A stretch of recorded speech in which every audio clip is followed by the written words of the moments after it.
Greetings, children of the screen, your friendly neighborhood nerd scum here once again, and today I am joined by... Logan.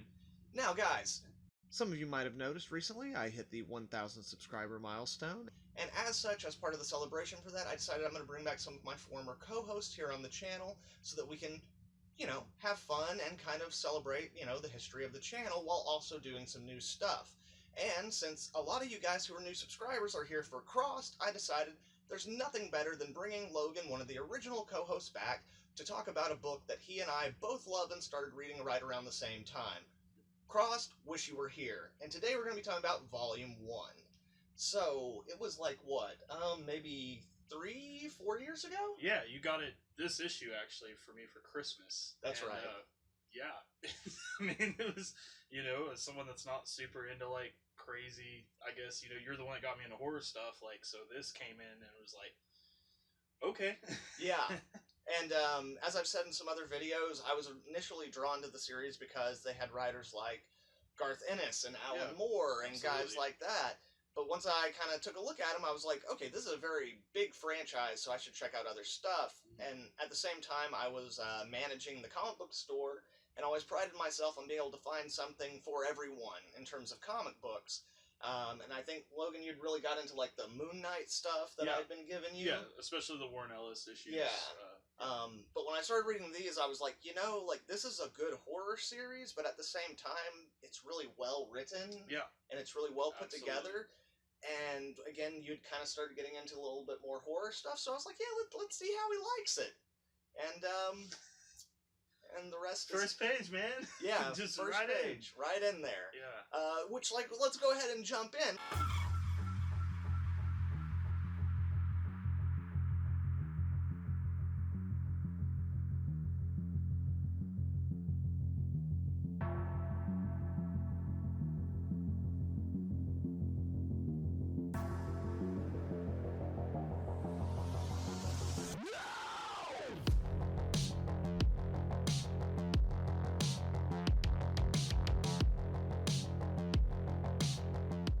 Crossed, Wish You Were Here was originally published as a webcomic starting in October of 2012, eventually being printed in physical form spanning 4 volumes.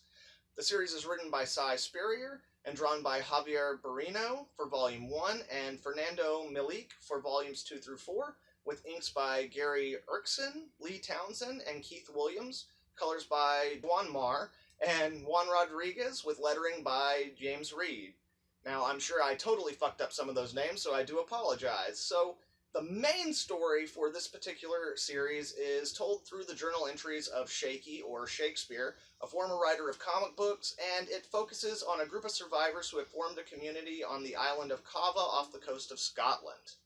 So that's the general basic idea of what the overall series is. I guess we should cover a little bit of the plot for this first volume, which, plays out in 2 separate kind of story arcs. Yeah. There's the A-plot and the B-plot. The A-plot being what's going on the island with the characters at the time, and the B-plot being kind of Shaky's background and... how he got there. Yeah, the first group of survivors that he teamed up with and, his experiences through the initial outbreak. So, what would you say the general gist of the main A-plot would be? I mean, it kind of seems like it's just Shaky trying to mesh with these other guys on the island at first, really. He seems clearly an outsider. I mean, we catch him in the first few scenes, he's by himself, right? He's on watch, but he's really secluded. He doesn't seem interested in the other people.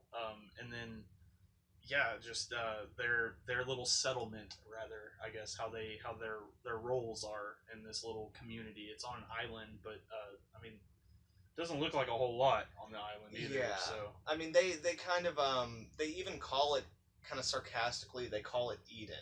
Right. Because, it's kind of a shithole. It's pretty much just a lighthouse island.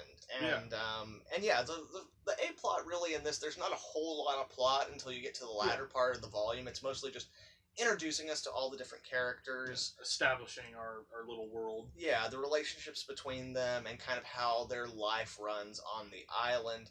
And Shaky, along with, there's actually quite a few characters in this little community who seem to not want to have anything else to do with anyone else. Yeah, they just kind of all rolled the same dice, you know, and ended up there. Basically, you have an island full of assholes. Yeah. Who are all trying to, like, survive the crossed and survive each other.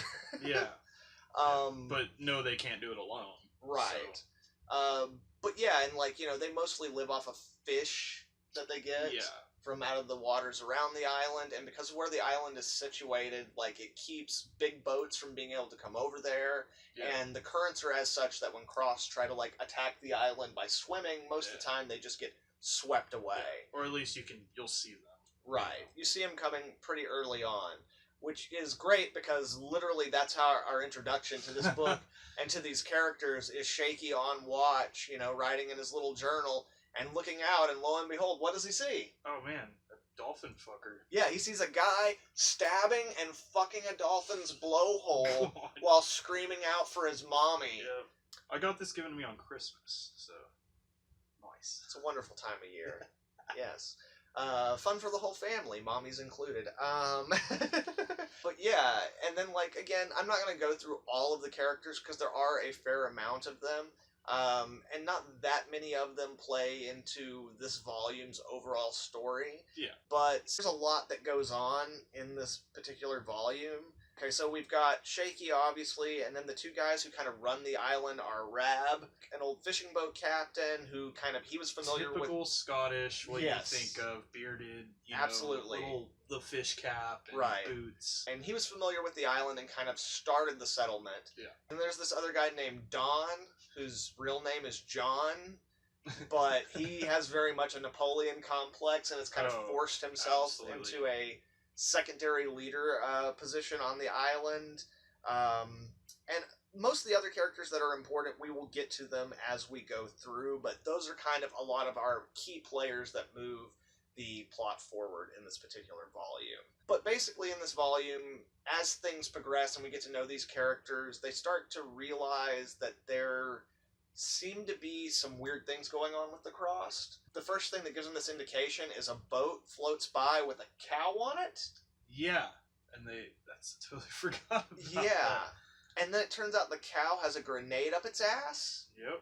And it's clearly like a trap. Yeah, so they called it. I mean, so they went out there to shoot it. Yeah, they go out there to shoot it, and so that, combined with the fact that, like, resources are slim, basically puts them in a position where they're going to have to send a sortie or a kind of a expedition, a search party out to find more supplies and things of that for the island.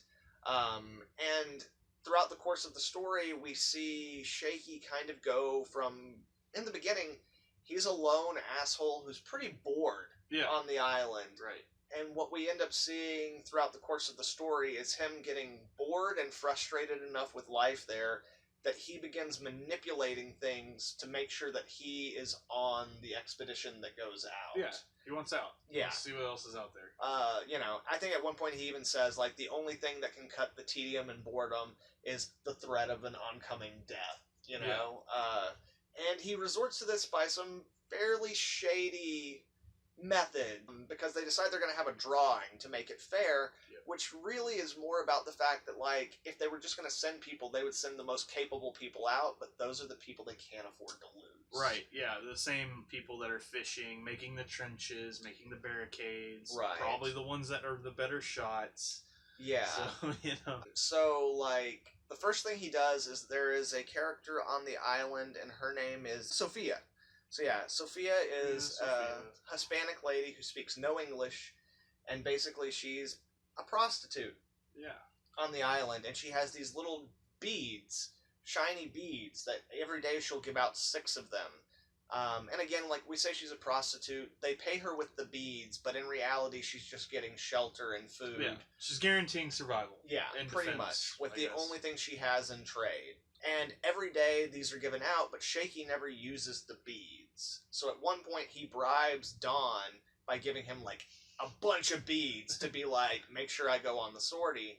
But then we have this scenario where there's a young boy on the island called Boy, and that's his name because he's mute and none of them know his name. He came there by himself, essentially. Yeah. Or I think they found him when they were out on a previous Yeah. sortie. But at one point, the prostitute character comes and finds Shaky and takes him to the boy who is sick. And it turns out he's sick from the fish they've all been eating, which, when there are dead crossed in the waters, the fish feed on the crossed. Yep. And right after that, she also isn't feeling well, and I think a lot of it just has to do with her life there and it all being too much, but she comes and finds where Shaky is sitting on the shore riding, and it's not until it's already too late that he realizes that she slit her wrist, and she's coming out there to die with the only person who I guess she thinks gives a shit. Yeah, because he never used the beads. Yeah, he never used the beads. I guess. He's the only one who I guess she thinks treats her like a person. Yep. Which, again, because we have insight into Shaky through his own monologues and through his diaries, like, we know he's not any better than most of the other people on the island, but from her perspective, he's treated her like a person, and he's who she wants to die with. But the result of this is Dawn basically being like, deals off. Yeah, deals off. Here's your fucking beads. They don't mean anything to me. Yep. So then Shaky has to resort to an even shadier. Yeah. Because, like, there's a character named Maria on the island, and she's kind of the matriarch of the island in a way. She, like, takes care of the children, and when someone gets sick, she takes care of them. Yeah. And she's in the lighthouse on the island taking care of the boy who's sick, and Rab's up on watch, and Shaky comes to join him at one point and releases the boy who's now infected. Yep. And when Rab gets into the struggle with him, basically Shaky's like, well, here's the deal. If you want me to save you right now, then you're going to have to guarantee I get to go on the sortie.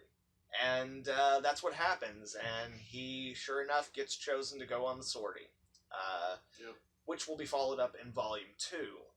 So then the B-plot of this book, as we were saying, is kind of going back to Shaky, his first experiences in the outbreak, and the first group of survivors he's set up. That's right, that's pretty early. They talk about, like, the day, right? Yeah. The day it happened. I think it's like issue 2 or 3 maybe, where we finally, like, we know all the people on the island, all the main players, and then he kind of goes into this thing about him, like, being at a cafe, and this woman bends down to pick up a fork, and he's checking out her ass, and then she turns around, and she's all cross-faced. Yeah.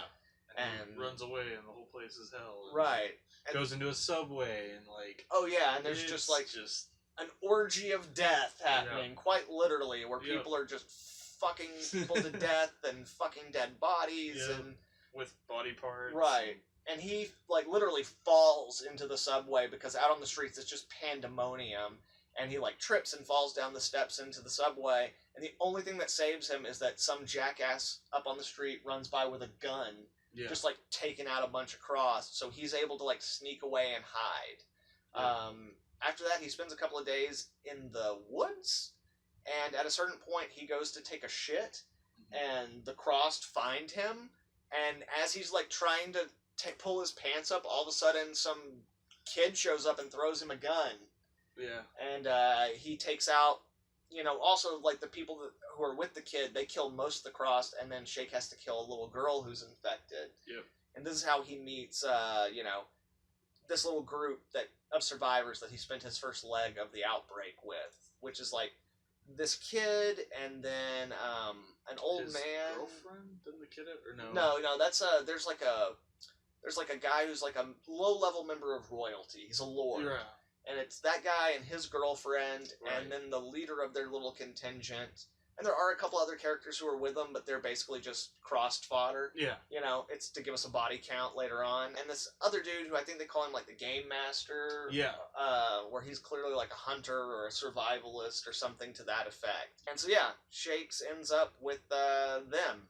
And throughout the course of that story, they lose a couple, they gain a couple, eventually they find, like, an old, I think it's like a church that was converted into, like, a nursing home. Yep. Where there is a nun who has been taking care of all the old people.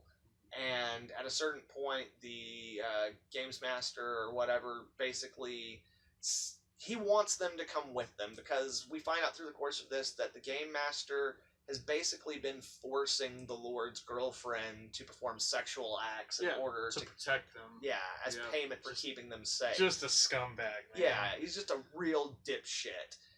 And basically, he sees this nun who's taking care of him, who's all like pure and innocent, and he wants that ass. Next opportunity.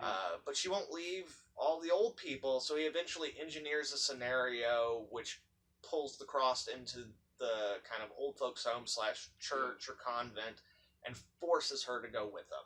Yeah. So that is our basic overall plot of this volume. And again, there's a lot of other little things that happen, and I will at some point be covering this issue by issue, doing a proper review of it.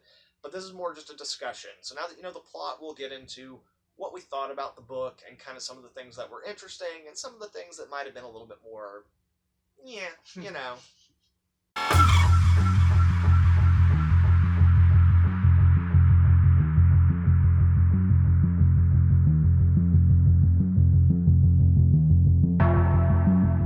So, Logan, what were some of the, let's call them highlights for you of this book? Well, first, there's a shit ton.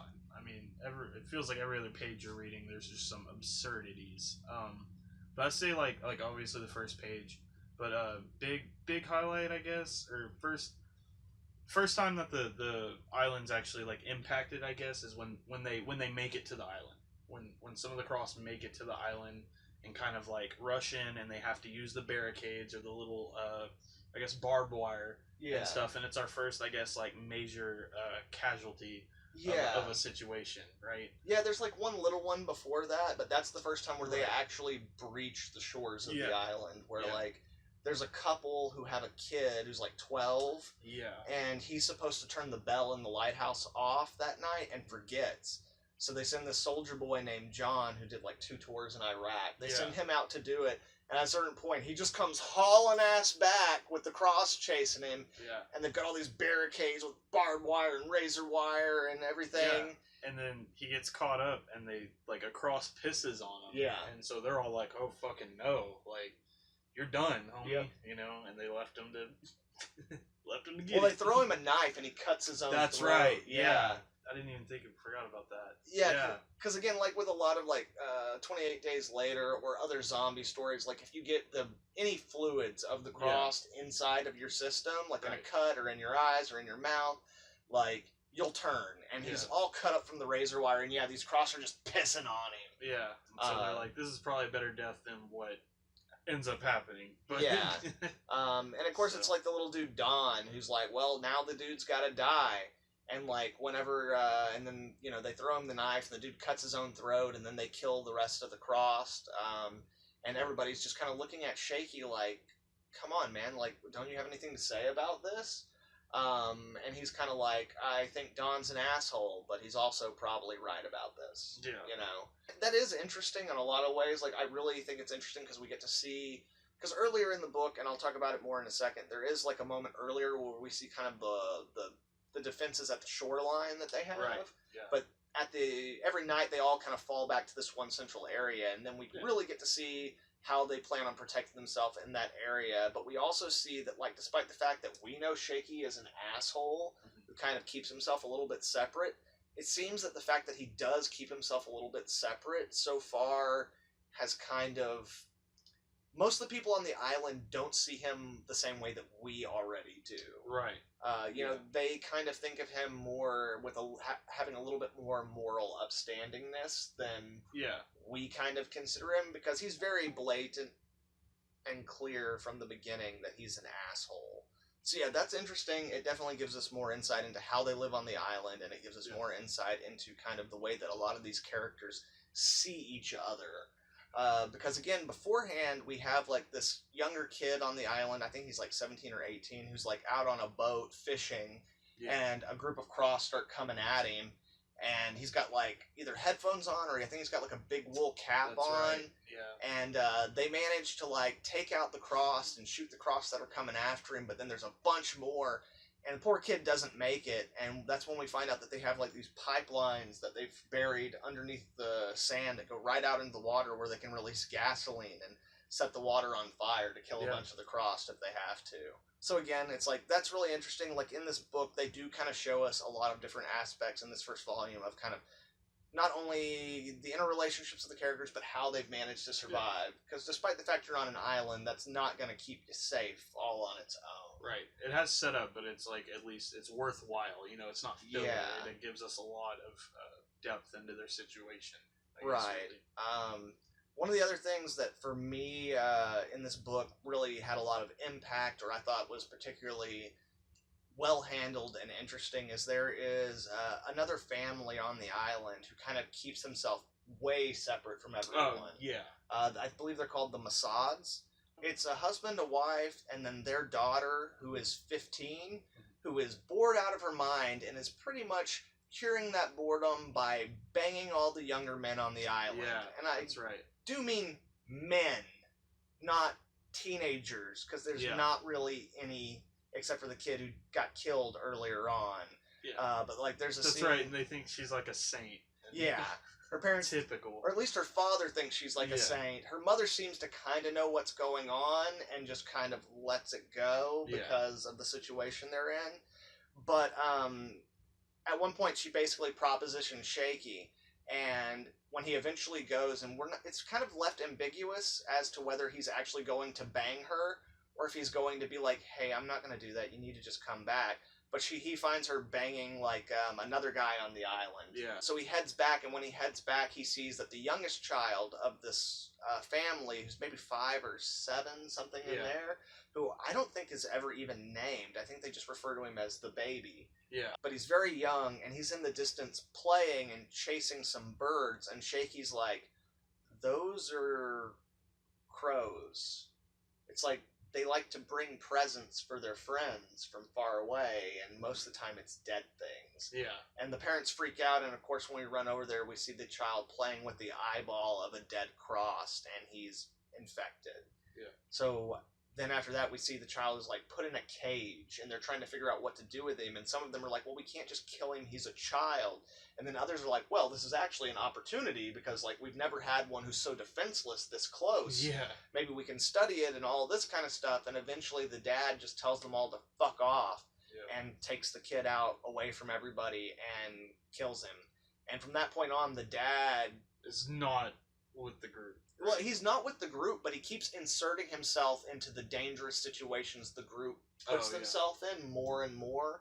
Like, you can tell he has a little bit more of that mentality of kind of like wanting revenge or like wanting to take action, which is something that several people to different varying degrees on the island kind of have an issue with. Just in those intertwined relationships right there from that one series of events that we see. In one issue. In one volume, it's like you can see how complicated and how psychologically and emotionally stressful this community is. Along with all the other kind of like weird messed up relationships, obviously, as we've already mentioned on the island, sex and physical relationships, while it's weird for them because they all sleep bumped so close together. Yeah, like tents and stuff. At the same time, when you're on an island with nothing to do and you're dealing with life and death all the time, fucking's kind of a big deal.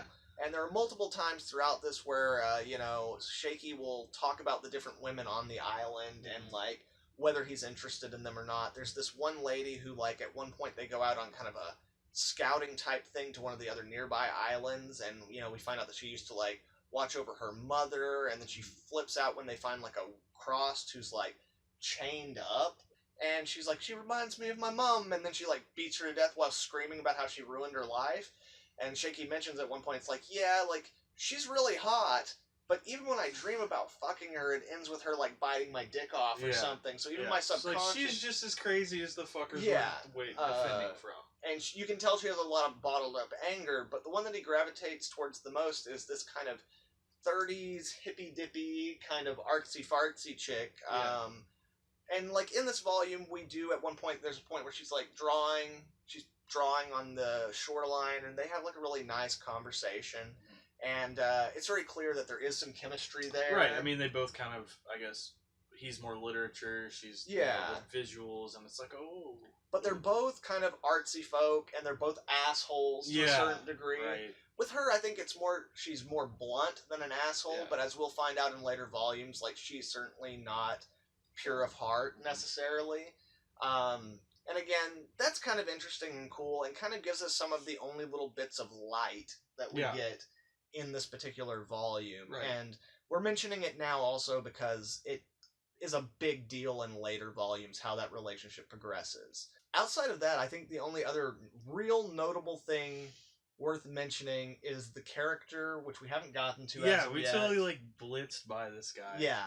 Man. Jackson, the goat fucker. The goat fucker, who is almost like the guy who runs the island. He is a very stereotypical Scottish character. Yeah. Like, he shows up like, playing bagpipes. Yeah, he's like a Scottish, like, jarhead kind of. Like, very, like, he probably hunts with just a knife, you know? Yeah. Like, doesn't... Well, I mean, like, in that same scene, he shows up playing the bagpipes, and then Cross show up, and he takes out, like, 6 Crossed with a machete. Yeah. You know? Just very high-octane something. But he is also absolutely nuts. And he's not really a member of the community. Like, he comes by, and he's an ally, and he helps them out and brings them things. Yeah, and gives, food and stuff on his sorties. Right. He gives them info. Yeah. But he really likes, like so many of these other characters, he likes to stick to himself, but he's more capable than most of them, so he does it off the island. And literally, he shows up with some supplies and info for them in exchange for a goat to fuck. Yep. And goes off with it. Yeah.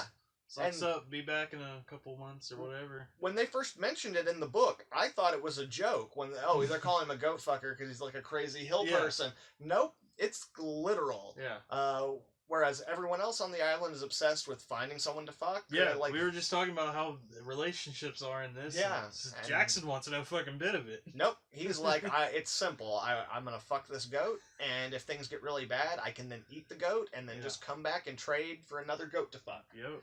Not a big deal. But, yeah, he comes and brings them supplies and stuff, and then he also decides to go out on a kind of preemptive scouting run for the sortie that they're going to do, where basically there's another couple on the island, Skip and Jackie.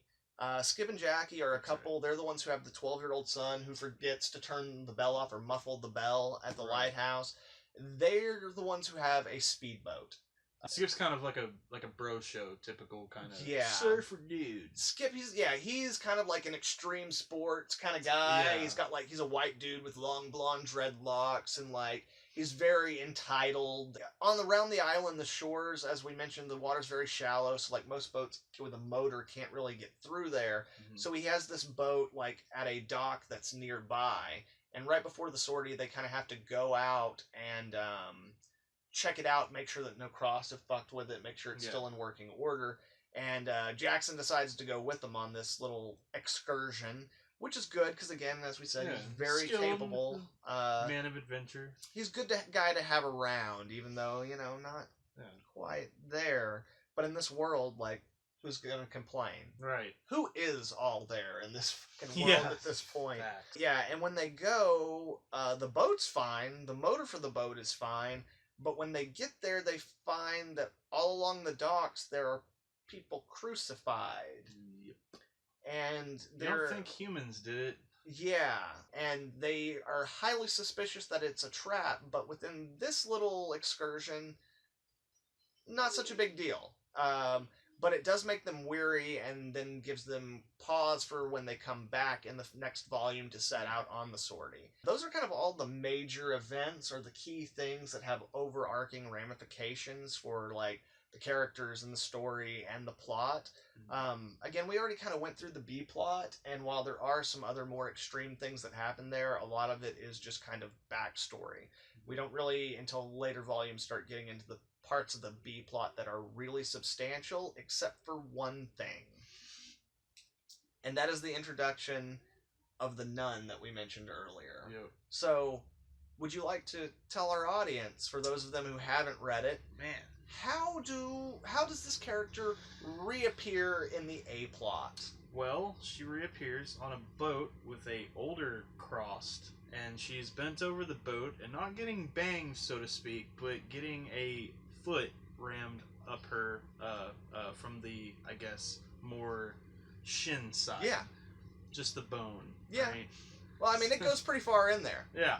But yeah, like, they're not attacking. And I think Shaky's, is he on watch again? Yeah. And yeah, so he's out looking through, and you got it through a visual of the binoculars, right? So he's just full picture, that's what he sees. And Yep. They're not Crossed that are attacking, and it's not just, I think it's actually her and like 3 other Crossed on the Right. boat, but one of them is like an older gentleman.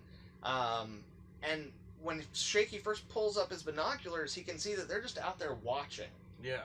And then she bends over and like presents, and like, yeah, they just take like from a calf down and they just shove the thing, and it looks like they're Yeah. just like taking it and like fucking hammering it. And of course it's not, while the book's very graphic, they don't let us know if that's her ass or her crotch, but I don't really guess it matters, does Yeah, it? no, It's a leg being shoved inside of a woman. and an orifice. Right, and of course she, unlike a lot of the other Cross, she has a big X cross That's across right, her face. And of course Shaky recognizes her as the nun that he knew from his original kind of party of survivors. Yeah. And then from there we transition into basically finding out that, yeah, the sortie's happening and Shaky is among the many who are going. Yeah. And that's pretty much where this volume leaves us off. So, holy hell, man. Jesus, it's a cross book. It is a crossed book. Yep, it stays true to its predecessors, I reckon. Yeah. So not in terms of scenes specifically, because we No. kind of went through that, but like, what were some of the elements or character dynamics or things of that nature that you really liked from this one? Yeah, like I said, just the overall, like, it is setting, it's build up, it's all of that, but it reads really well. It's not, Yes. it flows very well. You're not ever just going, okay, they're just setting up for whatever, you know, like it's just, it gives you everything you need going into this series. Yeah. Without lacking for more, you know. Yeah. So that's probably my biggest favorite part of that, without, of course, all the shock factors that come with this series. And like, while Simon Spurrier is not necessarily like as big a name as like Garth Ennis or Alan Yeah. Moore or some of the writers that have worked on this, he is a really solid writer. He has great voices for the characters. They're all very distinct, despite the fact that, like, in the way we described it, where a lot of them are kind of isolationist within the community, it's all very similar, but the individual characters all are completely they're different. clearly different. Yeah, there's no carbon copies of characters, you know. The events that play out, the pacing of the book is really solid. So yeah, he handles it really well, and the artwork by Javier Barrino, and I know I'm, again, probably mispronouncing that, I apologize. The artwork in this volume also really helps capture, like, the tone and feel. Yes, absolutely. I do thoroughly enjoy it, and it almost feels, painted or something Yeah. of the sort, the art itself. Yeah, a lot of times with webcomics, people kind of associate it with kind of a lesser quality, and in some cases that's very much true. Yeah. But a lot of those people are also thinking about webcomics the way they were 15 years ago when they were just becoming a thing, you know? But with this book, like, they clearly put all of the care into it that you would put into a physical release, and I think that's one of the reasons why not only is the book so good, but why it has caught on so much and become so popular within the Crossed fan base. For me, I really, really like, and again, this is something that's evident in other volumes, but I actually really like the fact that, as I stated earlier, this is just an island of assholes. Yeah.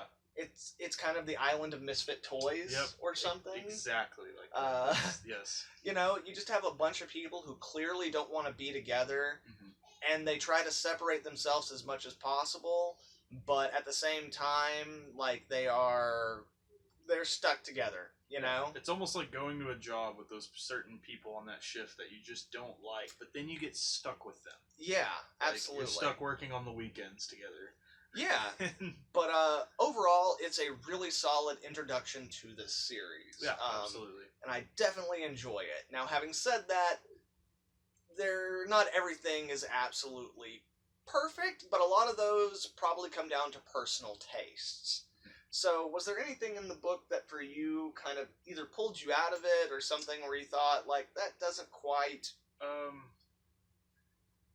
No, just because of what, like, it does such a good job at the very beginning, like you know what you're getting into, Yeah. right? So at no point throughout the rest of the book do some of the more shock factor pages, I guess turn me off rather, Right. like of course they do because they're bad, but like, but I mean maybe the timing on some of them gets a little like, oh shit, but then you're like, well damn, you go to the next page and it's like nothing to do with what Yeah. so it kind of pulls you out of the reading you just Mhm. did. But nothing like off the top of my head that I really just don't like. I Okay. guess. Well, like I said, it's very well put together overall. Yeah. But as always, I will be the cynical, The critic. over-analytical asshole about it. So, first off, as I said, Simon Spurrier, very good writer. I really enjoy most everything he does in this book. There is one or two little things that hit my own personal pet peeves. Oh. First off, Shaky is a comic book writer. Yeah.